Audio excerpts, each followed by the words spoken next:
Praise be to Jesus.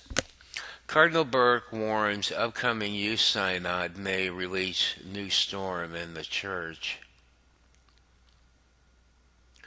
There is a risk that the upcoming synod on youth will bring more difficulties for the church, Cardinal Raymond Burke said at the Rome Life Forum today, noting there have already been allegations of manipulation. What can we expect about and after the new synod in October? He was asked. A new storm in the church, a new ambiguous exhortation, more dubia.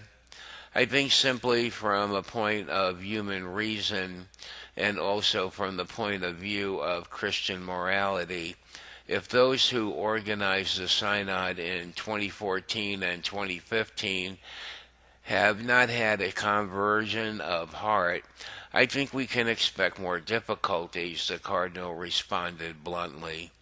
I see already, and I read it also from some young people who have been engaged in the process, their perception that the synod is being manipulated to drive forward a certain agenda. Well, there's quite a bit more to the article if you're interested. And as always, the link's in the description box.